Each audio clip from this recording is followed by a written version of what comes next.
With Hariram Joshi. आज का जो टॉपिक है, नया टॉपिक है डिटरमिनर्स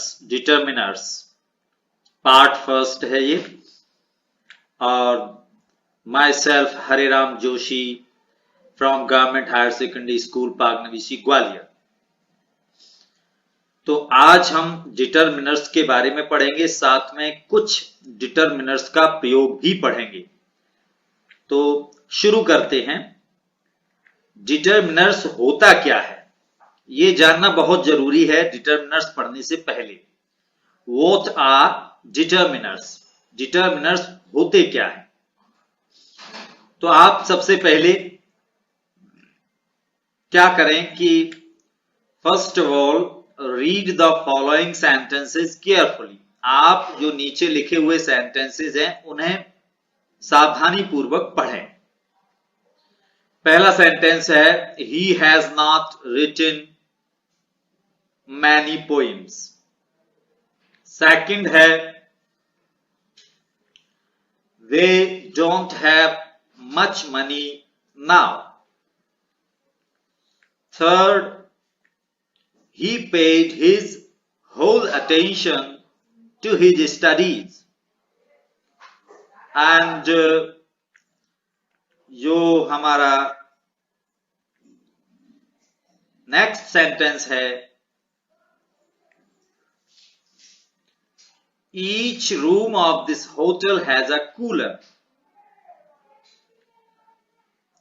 फिफ्थ है I go for a walk every day. Six है he can write with either hand। he can write with either hand। तो आप देखिए, मैं फिर से आपके सामने वही सेंटेंसेस रख रहा हूं। फर्स्ट सेंटेंस देखें, he has not written। कुछ वर्ड्स मैंने अंडरलाइन किए हैं और इटैलिक किए हुए। इटैलिक मतलब तिरछे लिखे हुए हैं। फर्स्ट सेंटेंस में जो वर्ड लिखा हुआ है तिरछा वो है मैनी, सेकंड में मच और थर्ड में होल। ये जो तीनों वर्ड्स हैं ये जो है किस प्रकार के वर्ड के पहले आए हुए हैं ये भी देख लेते हैं। मैनी नाउन के पहले आया, मच भी नाउन के पहले आया यानी कि मनी जो है नाउन है, और थर्ड में जो अटेंशन है वो भी नाउन है। तो हमने देखा कि ये जो मैनी, मच, होल ये किसी नाउन के पहले आ रहे हैं। हमने फोर्थ, फिफ्थ, सिक्स्थ सेंटेंस को भी आप देखते हैं। फोर्थ में ईच जो अंडरलाइन है और तिरछा लिखा हुआ है इटैलिक, वो भी रूम यानी कि नाउन के पहले आ रहा है। फिफ्थ में एवरी डे के पहले आ रहा है यानी कि नाउन के पहले आ रहा है। सिक्स में आइदर हैंड के पहले आ रहा है, वो भी नाउन के पहले आ रहा है। तो हमने देखा चारों सेंटेंसेस में, सॉरी सिक्स सेंटेंसेस में many, much, whole, each, every, either इस प्रकार के जो वर्ड्स आए हुए हैं वो किसी नाउन के पहले आए हुए हैं। तो इस प्रकार के शब्दों को ही हम डिटरमिनर्स कहते हैं। हम इन्हें डिटरमिनर्स क्यों कहते हैं, इनकी क्या विशेषताएं होती हैं, अब हम उसको समझेंगे। चलिए देखते हैं कि डिटरमिनर्स की क्या विशेषताएं होती हैं। सबसे पहली बात यहां आपने देखी कि डिटरमिनर्स नाउन के पहले आते हैं। इतनी बात हमने देख ली कि डिटरमिनर्स नाउन के पहले आ रहे हैं। एक विशेषता तो ये हो गई। बाकी विशेषता हम इस प्रकार से देखते हैं। पहली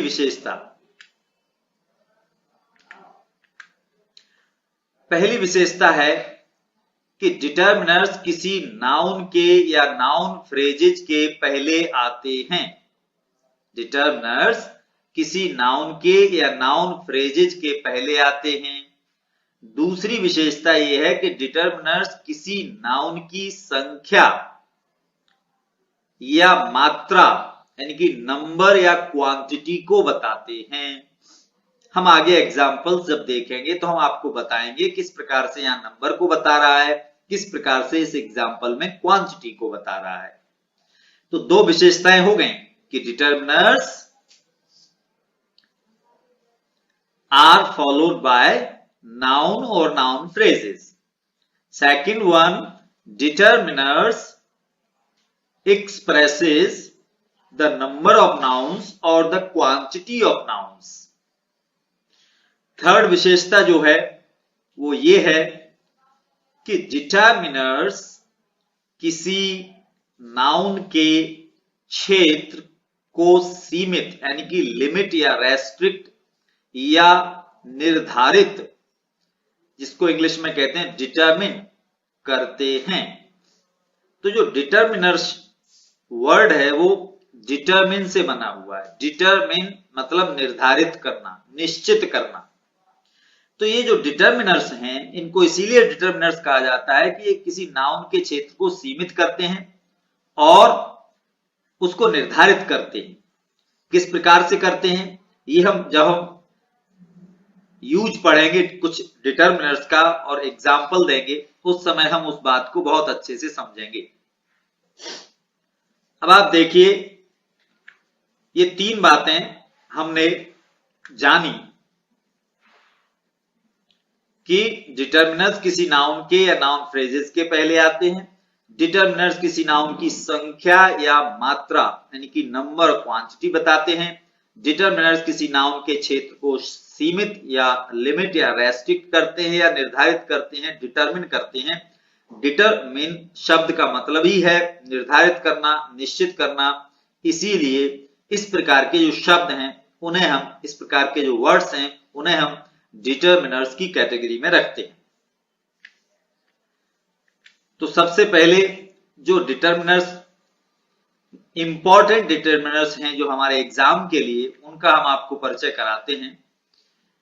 सम, any, much, many, each, every, either, neither, all, whole, both, few, a few, the few, little, a little और the little। तो हमने देखे ये महत्वपूर्ण हैं जो हमारे 9th, 10th, 11th, 12th और कुछ कॉम्पिटिशंस के एग्जाम में भी यही डिटरमिनर्स ज्यादातर पूछे जाते हैं। तो हम इनका एक एक करके प्रयोग करना सीखेंगे। सबसे पहले आज के लेसन में हमने केवल सम और एनी को लिया हुआ है। Use of some and any. Some और एनी के बारे में पढ़ेंगे, उसकी एग्जाम्पल करेंगे, फिर एक एक्सरसाइज देंगे। तो आइए देखते हैं कि हम इनका प्रयोग किस प्रकार से करते हैं। सबसे पहली बात, सेंटेंसेज आप सभी जानते हैं अफर्मेटिव, नेगेटिव, इंट्रोगेटिव होते हैं। उसी के आधार पर सम और एनी का प्रयोग किया जाता है। लेकिन पहली बात यह है कि सम और एनी दोनों, both sum and any are used before countable and uncountable nouns। Countable और अनकाउंटेबल दोनों प्रकार के नाउन के पहले हम सम और एनी दोनों लगा सकते हैं। यहां कोई अंतर नहीं है सम और एनी में, केवल सेंटेंस किस प्रकार का है, उसका मीनिंग किस प्रकार का है, इस पे डिपेंड करता है कि हम सम लगाएं कि एनी। लेकिन दोनों ही काउंटेबल और अनकाउंटेबल नाउन्स के पहले आ जाते हैं। काउंटेबल और अनकाउंटेबल नाउन को अगर आपको समझना है तो आप आर्टिकल फर्स्ट पार्ट जो हमने बनाया था वीडियो, उसमें आप अच्छे से समझ सकते हैं। बीच में एक जगह मैंने काउंटेबल और अनकाउंटेबल का फर्क समझाया है, उसमें क्या डिफरेंस है, what is the difference between some and any. तो वो काउंटेबल एंड अनकाउंटेबल नाउन के बीच में क्या डिफरेंस है वो मैंने बताया था। यहां आपने देखा कि सम और एनी दोनों ही काउंटेबल एंड अनकाउंटेबल नाउन्स के पहले आ जाते हैं। तो इसलिए हमें ये बिल्कुल नहीं समझना है कि ये काउंटेबल नाउन है या अनकाउंटेबल है, हमें सम या एनी लगाना है। तो हमें सेंटेंस को देखना होगा। दूसरी बात जो महत्वपूर्ण है वो ये है, सम is generally used in affirmative या पॉजिटिव सेंटेंसेस। इस बात को पक्का कर लो कि सामान्यतः अगर सेंटेंस अफर्मेटिव है, वो पॉजिटिव या अफर्मेटिव एक ही बात है, जिसमें नॉट नहीं लगा होता है, उस सेंटेंस का मीनिंग भी निगेटिव नहीं होना चाहिए। भले ही अफर्मेटिव है लेकिन अगर मीनिंग निगेटिव है तो भी सम नहीं लगेगा। सम केवल तभी लगेगा जब सेंटेंस आपका अफर्मेटिव है, उसमें नॉट नहीं है और नेगेटिव मीनिंग नहीं है उसका। तो अफर्मेटिव सेंटेंस के लिए सामान्यतः सम का प्रयोग हो गया। लेकिन यहां मैं आपको एक नोट बताना चाहूंगा। नोट में देखिए कि any can be used in affirmative या पॉजिटिव सेंटेंसेस में एनी भी प्रयोग हो जाता है। किस सेंस में होता है? In the sense of one out of a number of, अथवा नो मैटर विच। ये दो चीजों को आपको ध्यान रखना है। One out of a number of, no matter which. तो one out of a number of का क्या मतलब है? तो ए नंबर ऑफ इसका मतलब होता है बहुत सारे। ए नंबर ऑफ मतलब किसी चीज की संख्या बहुत ज्यादा, उसमें से किसी एक की अपन जब बात करेंगे, भले ही सेंटेंस अफर्मेटिव है, हम एनी लगाएंगे। नो मैटर विच का मतलब यही है कि कोई बात नहीं, किसी भी, कोई बात नहीं किसी भी दिन आ जाओ, कोई बात नहीं किसी भी टाइम आ जाओ। तो नो मैटर विच इसका मतलब है कोई बात नहीं कौन सा, उससे कोई फर्क नहीं पड़ता है, आप किसी भी दिन आ जाओ। तो अफर्मेटिव सेंटेंसेस में भी एनी लग सकता है। उनकी स्थितियां दो हैं, यहां ये बिल्कुल ध्यान रखने की आवश्यकता है। इस स्लाइड पर जो लिखा हुआ है आप आसानी से लिख लो। वन मतलब कोई एक, आउट ऑफ मतलब a number of, a number of मतलब बहुत सारे, बहुत सारे में से कोई एक की जब बात होगी अफर्मेटिव सेंटेंस में तो एनी लगेगा। नो मैटर विच, एनी की मैंने बताया किसी भी दिन आ जाओ, कोई अंतर नहीं पड़ता है। नो मैटर मतलब कोई अंतर नहीं पड़ता है, कोई प्रॉब्लम नहीं है। इसके अर्थ में अगर सेंटेंस अफर्मेटिव पॉजिटिव सेंटेंस है तो हम एनी का इस्तेमाल करेंगे। अदरवाइज जनरली अगर ये सिचुएशन नहीं है तो केवल अफर्मेटिव सेंटेंसेज में हम सम का इस्तेमाल करेंगे। इसके बाद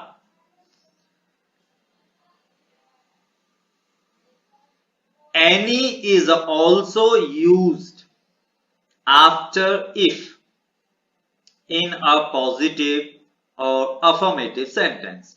ये महत्वपूर्ण बात है, वेरी इंपॉर्टेंट। अगर सेंटेंस में इफ लगा हुआ है, इफ, और सेंटेंस अफर्मेटिव है तो इफ वाले सेंटेंस में हम एनी का इस्तेमाल करेंगे, सम का इस्तेमाल नहीं करेंगे। इफ एक कंजंक्शन है जिसका मतलब होता है यदि, अगर। वो कंजंक्शंस और क्लॉजेस के एपिसोड में हम आगे इस टॉपिक को लेंगे, इफ और अनलेस का प्रयोग, तब अच्छे से समझ में आएगा। लेकिन अभी इतनी जानकारी आपके लिए पर्याप्त है कि इफ किसी सेंटेंस में है, सेंटेंस अफर्मेटिव है, पॉजिटिव है, हमें उसमें भी एनी लगाना है। तो ये दो सिचुएशन जो नोट में लिखी हुई हैं, नोट में लिखी हुई दोनों सिचुएशन छोड़ के सारे अफर्मेटिव सेंटेंसेस में सम लगेगा। और हम इसके एग्जाम्पल देख लेते हैं। अभी जो बात बताई है हमने, चार बातें बताई हैं कि दोनों ही काउंटेबल अनकाउंटेबल नाउन के पहले आ सकते हैं। अफर्मेटिव सेंटेंस में सामान्यतः सम आएगा, लेकिन अगर इफ वाला सेंटेंस है एनी आएगा। अगर दूसरी बात जो बताई थी कि सेंटेंस भले ही अफर्मेटिव है लेकिन अगर one out of a number of मतलब बहुत सारी संख्याओं में से कोई एक नाउन की बात कर रहे हैं, अथवा नो मैटर विच के सेंस में कोई बात नहीं, कोई अंतर नहीं पड़ता, कोई भी के सेंस में हम अफर्मेटिव में एनी लगाएंगे। एग्जाम्पल आप देखिए, फर्स्ट एग्जाम्पल आपके सामने है, I have left some food for you in the fridge. अब आप देखिए, ये सेंटेंस अफर्मेटिव है, इसमें नो मैटर विच या one out of a number of का कोई अर्थ नहीं है। सेंटेंस में इफ भी नहीं है तो इसका मतलब सेंटेंस अफर्मेटिव है, तो सम आएगा। मैंने आपके लिए फ्रिज में कुछ थोड़ा भोजन छोड़ रखा है। सेकंड सेंटेंस देखिए, come and see me any day next week. अब आप देखिए, कम एंड सी मी, आप आ सकते हो, मुझसे मिल सकते हो। नेक्स्ट वीक में 7 दिन होते हैं। अफर्मेटिव सेंटेंस है, हमने एनी लगाया है, तो हम ये कहना चाहते हैं कि 7 दिन है अगले सप्ताह में, उसमें से आप किसी भी दिन आ सकते हो। मतलब 7 दिन हो गए, कई हो गए, ए नंबर ऑफ हो गए, बहुत सारे हो गए दिन, 7 दिन हो गए। 7 दिन में से कोई एक दिन आप आ सकते हो, किसी भी दिन आ सकते हो, इससे कोई फर्क नहीं पड़ता है। तो यहां सेंस वही हो गया, one out of a number of या no matter which. So come and see me any day next week, उस सेंस में यहां अफर्मेटिव में एनी लगा है। थर्ड सेंटेंस आप देखिए, you can go any day to say see the doctor. आप डॉक्टर से मिलने किसी भी दिन जा सकते हो, नो मैटर विच, वही सेंस दे रहा है, किसी भी दिन जाओ, कोई फर्क नहीं पड़ता, डजंट मैटर कौन से दिन जाना है। तो you can go any day to see the doctor, आप डॉक्टर से मिलने किसी भी दिन जा सकते हैं। सेंटेंस अफर्मेटिव है, लेकिन सेंस वही आ रहा है, नो मैटर विच अथवा one out of a number of. तो ये सेकंड और थर्ड सेंटेंस में एनी इसीलिए अफर्मेटिव में आया है कि इसमें सिचुएशन सामान्य नहीं है, इसमें सिचुएशन जो हमने नोट लिखाए थे उनमें से। इसके बाद ये फोर्थ सेंटेंस देखिए आप, इफ वाला अफर्मेटिव है, if you have any questions I will be please to answer them. अगर आपके कोई प्रश्न हैं तो मुझे खुशी होगी उनके उत्तर देने की। कमेंट एरिया में आप अपने क्वेश्चंस, आप अपनी इच्छाओं को, आप कौन से टॉपिक पे वीडियो बनवाना चाहते हैं वो आप लिख सकते हैं। तो इफ यू हैव, तो इफ आ गया, सेंटेंस अफर्मेटिव है इसलिए एनी आया। अब आप एक चीज और देख लो, मैंने कहा था काउंटेबल अनकाउंटेबल। फर्स्ट एग्जांपल में फूड अनकाउंटेबल है, सम आया। सेकंड में डे, थर्ड में डे, ये काउंटेबल नाउन है, इनको गिन सकते हैं, 1 दिन 2 दिन 3 दिन 4 दिन। फोर्थ में क्वेश्चंस भी काउंटेबल नाउन है। तो सम और एनी काउंटेबल और अनकाउंटेबल दोनों प्रकार के नाउन के पहले आ सकता है, वो विशेषता हो गई पूरी। दूसरी बात मैंने कही थी कि सामान्यतः अफर्मेटिव में सम आएगा अगर उसमें इफ नहीं है या नो मैटर विच और one out of a number of का अर्थ नहीं है तो सम आएगा। अगर वो अर्थ है तो अफर्मेटिव में एनी आएगा। इसके बाद हम आगे बढ़ते हैं। अफर्मेटिव सेंटेंस की बात हो गई, एग्जाम्पल हो गए। इसके बाद तीसरी बात जो महत्वपूर्ण है, in negative sentences we use any. अब नेगेटिव सेंटेंस है उसमें एनी का इस्तेमाल करना है। नेगेटिव में अपन सामान्यतः सम का प्रयोग नहीं करेंगे। एग्जाम की दृष्टि से जो सिचुएशन है, रिटन टेस्ट जो होता है उसमें जो है नेगेटिव अगर सेंटेंस है आपको आंख बंद करके एनी भरना है। और साथ में यहां एक नोट भी है कि दिखने में सेंटेंस अफर्मेटिव हो सकता है लेकिन उसका अगर मीनिंग भी नेगेटिव है तो भी आप एनी भरेंगे। Any can be used in the sentences which express negative meaning. Sentence दिखने में अफर्मेटिव लग सकता है, उसमें नॉट नहीं लगा हो सकता है, लेकिन उसका अर्थ, उसका मीनिंग नेगेटिव है तो हम उसमें एनी भरेंगे। तो नेगेटिव सेंटेंस में एनी भरेंगे। और ऐसे सेंटेंसेस जो दिखने में अफर्मेटिव होते हैं लेकिन उनका मीनिंग नेगेटिव निकलता है, ऐसे सेंटेंसेस में भी हम एनी ही भरेंगे। और जो महत्वपूर्ण बात है वो ये है कि if in a sentence hardly, ये अभी एग्जाम में आया था हार्डली वाला सेंटेंस, बहुत सारे बच्चों ने सम भर दिया था, मैंने कॉपी चेक की है। जबकि हार्डली वाले सेंटेंस में एनी आना चाहिए। क्यों आना चाहिए? क्योंकि hardly, never, without, scarcely, rarely, ये जो है अगर सेंटेंस में दिए गए हैं are given, we use any because such sentence expresses negative meaning. क्योंकि ऐसा सेंटेंस नेगेटिव मीनिंग व्यक्त करता है, वो नकारात्मक अर्थ देता है। Hardly, never, without, scarcely, rarely. तो जो नोट मैंने ऊपर लिखा है उसका मतलब यही है, दिखने में सेंटेंस में नॉट नहीं होगा लेकिन ये शब्द हो सकते हैं, अथवा उस सेंटेंस का मीनिंग नेगेटिव हो सकता है। तो सेंटेंस का मीनिंग नेगेटिव हो, ये hardly, never, without, scarcely, rarely हो, या खाली नॉट लगा हो, तो हमें एनी का इस्तेमाल करना है। नेगेटिव में नेगेटिव मीनिंग हो, चाहे ये शब्द हो, एनी लगाना है। इसके एग्जाम्पल हम देख लेते हैं। We did not buy any flowers yesterday. Negative sentence है, साफ दिख रहा है। We did not लगा हुआ है। We did not buy any flowers yesterday. Second देखिए, एग्जाम्पल देखिए, ये देखिए इसमें नॉट नहीं लगा हुआ है। क्या है sentence? He refused to give me any money. Sentence negative नहीं है, लेकिन रिफ्यूज का मतलब क्या होता है? मना करना, इनकार कर देना। उसने मुझे धन देने से इनकार कर दिया। इसका मीनिंग क्या हुआ? उसने मुझे धन नहीं दिया। उसने मुझे धन नहीं दिया, ये इसका अर्थ हुआ। तो सेंटेंस में नॉट नहीं है, लेकिन सेंटेंस का मीनिंग नेगेटिव है, इसलिए इसमें एनी आया। थर्ड एग्जाम्पल आप देखें, she went out without any money, तो इसमें विदाउट लगा हुआ है।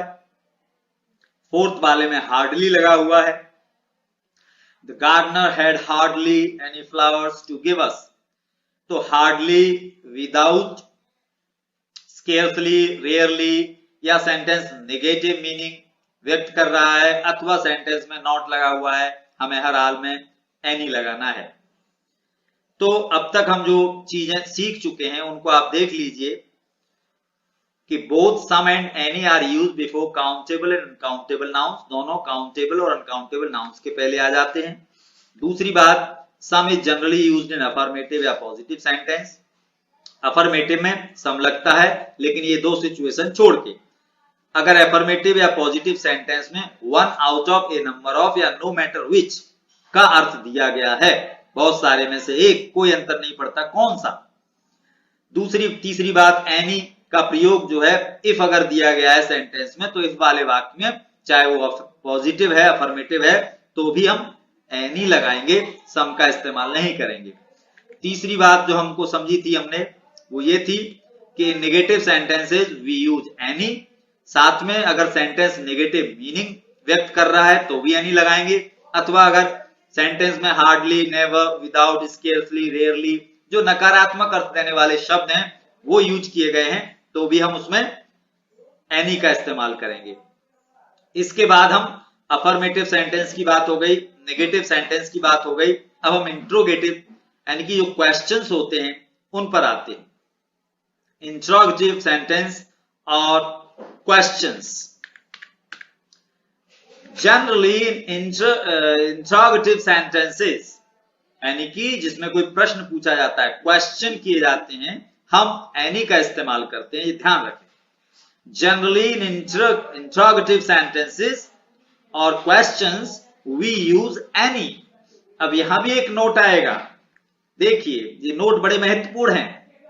We normally use some in questions when we offer things. Offer मतलब देना। जब हम कोई चीज किसी को ऑफर करते हैं उस समय क्वेश्चन भले ही यानी कि सेंटेंस भले ही इंट्रोगेटिव है, उसमें क्वेश्चन किया गया है, फिर भी वो ऑफर हम कर रहे हैं, किसी को कोई चीज दे रहे हैं, तो हम सम लगाएंगे। अगर ऑफर नहीं है तो एनी लगाएंगे। एक चीज और है इसमें महत्वपूर्ण, वो ये है कि व्हेन वी आस्क फॉर का मतलब है मांगना। When we ask for something, जब हम किसी से कोई चीज मांगते हैं यानी कि रिक्वेस्ट करते हैं उससे, उस समय भी भले ही सेंटेंस इंट्रोगेटिव है, हम उसमें एनी का ही इस्तेमाल करेंगे। तीनों बातें हो गई, अफर्मेटिव की हो गई, निगेटिव की हो गई और इंट्रोगेटिव सेंटेंसेस की भी हो गई। ये तीन सिचुएशन है, तीनों में कुछ एक्सेप्शन भी है, कुछ नोट भी लिखे हुए हैं, उनको ध्यान में रखते हुए हमें सीखना है इनको। इसके एग्जाम्पल आप देख लीजिए। Is there any ice in the fridge, ये सिंपल इंट्रोगेटिव सेंटेंस है, क्वेश्चन पूछा जा रहा है क्या आपकी फ्रिज में आइस है। तो is there any ice in the fridge, या कोई मांग नहीं रहा है, ना ही कोई ऑफर कर रहा है, सिंपल क्वेश्चन पूछ रहा है क्या आपकी फ्रिज में आइस है। सेकंड देखिए sentence, why didn't you by any food, आपने भोजन क्यों नहीं खरीदा। इसमें भी कोई मांग नहीं रहा है, कोई ऑफर नहीं कर रहा है। लेकिन जो थर्ड सेंटेंस देखिए, would you like some coffee, would you like some coffee, है तो क्वेश्चन मार्क लगा हुआ है तो क्वेश्चन ही है, लेकिन इसमें ऑफर है। हम उसको जो है आपको कॉफी ऑफर कर रहे हैं। Would you like some coffee, क्या आप कॉफी लेना चाहेंगे। फोर्थ एग्जाम्पल देखिए, can you lend me some money, क्या आप मुझे कुछ धन उधार दे सकते हैं। यहां मांग रहे हैं, आस्क फॉर, मांग रहे हैं। थर्ड में ऑफर कर रहे हैं, क्वेश्चन जरूर है, सम आया है। तो ऐसे क्वेश्चंस जिसमें कोई ऑफर है अथवा जिसमें कोई रिक्वेस्ट या हम जो है कोई चीज मांग रहे हैं किसी से, तो उसमें सम आएगा। अगर ये दो सिचुएशन नहीं है तो इंट्रोगेटिव सेंटेंस में एनी ही आएगा। चलिए एक्सरसाइज का टाइम हो गया। It's time for you to do exercise. Exercise सबसे पहले आप नोट डाउन कर लीजिए आराम से, नोटबुक निकाल करके आपको सम और एनी भरना है सेंटेंसेस में। फर्स्ट सेंटेंस आपके सामने है,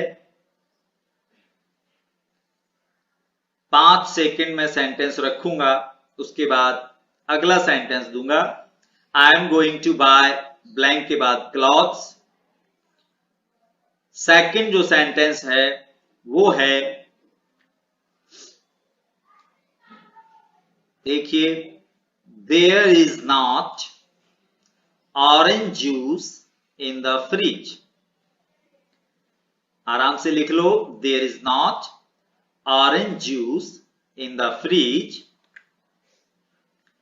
इसके बाद थर्ड सेंटेंस देखिए, हैज ही गॉट ब्लैंक के बाद फ्रेंड्स क्वेश्चन मार्क। आपको खुद ही समझना है और भरना है। इसके बाद फोर्थ सेंटेंस है, can I have soup please, can I have soup please. Fifth sentence है, you can catch bus, they all go to the station. सोचना है, अच्छे से गौर करके भरना है इसमें। सिक्स्थ सेंटेंस है, कम एंड सी मी, खाली जगह के बाद ब्लैंक के बाद time you want. Come and see me, खाली जगह time you want. Seventh sentence है, डोंट मेक ब्लैंक के बाद noise, he wants to get blank sleep. यहां 2 खाली जगह हैं, आपको भरना है। इस प्रकार से हमने देखे 7 सेंटेंसेस हो गए। और भी आपको सेंटेंस देना है मुझे। 8th नंबर का सेंटेंस है, आई एम थर्स्टी, मैं प्यासा हूं। Can I have water please. इसके बाद 9वां सेंटेंस है, would you like blank tea question mark. इसके बाद नेक्स्ट सेंटेंस है George and Alice haven't got blank children. इसके बाद 11th नंबर का सेंटेंस है they have hardly knowledge of English. Blank के बाद knowledge of English. नियमों को ध्यान से पढ़ के समझ के करना है इन्हें आपको। 12 नंबर का sentence my mother has not purchased blank apples. इसके बाद 13 नंबर का sentence he crossed the frontier without blank difficulty. 14 they bought blank books. 15 are there blank letters for me. इसके बाद 16 नंबर का सेंटेंस है और ये लास्ट सेंटेंस है he has given me money. दिख नहीं रहा है तो आप इसको ब्लू में देखिए he has given me blank के बाद money to start my business. He has given me blank money to start my business. आपके पास 16 सेंटेंसेस हैं, आप इसमें भरेंगे। आप हमारे YouTube चैनल के कमेंट एरिया में केवल आंसर्स आप लिख सकते हो नंबर डाल के कि नंबर 1 में क्या आया, नंबर 2 में क्या आया, नंबर 3 में क्या आया, और मैं आपको कमेंट एरिया में इसके आंसर भी दे दूंगा। और जब हम सेकंड पार्ट बनाएंगे उस समय हम इनको समझाएंगे भी। इसलिए सरप्राइज है आपके लिए। For answers you are to wait for the second part. Second part में हम इसके आंसर्स बताएंगे, डिटरमिनर्स का जो सेकंड पार्ट बनाएंगे, लेकिन आप उनको सॉल्व करके रखें। कमेंट एरिया में आप आंसर्स लिख दें, बड़ी आसानी रहेगी। Number 1, number 2, number 3, number 4, number 5, number 6 करके डालेंगे और मैं आपको बता दूंगा कि कौन कौन से सही हैं, कौन कौन से गलत हैं, और उनका एक्सप्लेनेशन हम आपके सेकंड पार्ट जब हम डिटरमिनर्स का बनाएंगे उस समय देंगे। तब तक के लिए